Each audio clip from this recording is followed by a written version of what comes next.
அனைவருக்கும் எனது பணிபான வணக்கம். இன்றைய தினம் கார்த்திகை மாதம் 18ஆம் நாள் செவ்வாய்க்கிழமை. இன்றைய சந்திராஷ்டம ராசியாக வருவது ரிஷப ராசிங்க. இந்த ரிஷப ராசிக்கு 8ஆம் இடத்துல சந்திரன் எந்தெந்த நட்சத்திரங்களில், எந்தெந்த பாதங்களில், எந்தெந்த நேரங்களில் சஞ்சாரம் பண்ணுறாரு அப்படிங்கிறத தெளிவாக பார்த்துடலாங்க.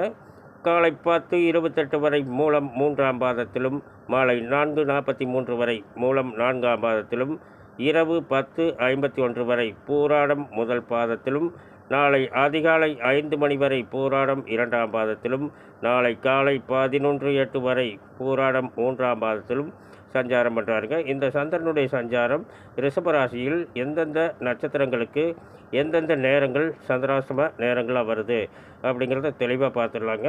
காலை 10:28 வரை கிருத்திகை 4ஆம் பாதத்துக்கும், மாலை 4:43 வரை ரோகிணி முதல் பாதத்துக்கும், இரவு 10:51 வரை ரோகிணி 2ஆம் பாதத்துக்கும், நாளை அதிகாலை 5 மணி வரை ரோகிணி 3ஆம் பாதத்துக்கும், நாளை காலை 11:08 வரை ரோகிணி 4ஆம் பாதத்துக்கும் சந்திராஷ்டம நேரங்களாக வருதுங்க.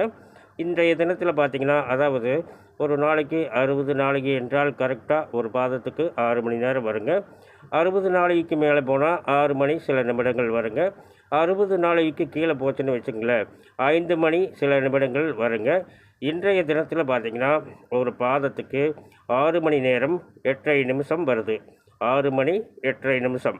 இந்த 6 மணி 8:30 நிமிஷம் ஒரு பாதத்துக்கு வருவதால், நீங்கள் எந்த பாதத்தில் பிறந்தீர்களோ அந்த நேரங்களில் மட்டும் கவனமாக இருந்தால் போதும். மற்ற நேரங்களில் உங்களுடைய சிறப்பான வேலைகளை சிறப்பாக பார்க்கலாம். அனைவரும் பார்த்து பயனடைய வேண்டும். நன்றி, வணக்கம், நல்வாழ்த்துக்கள்.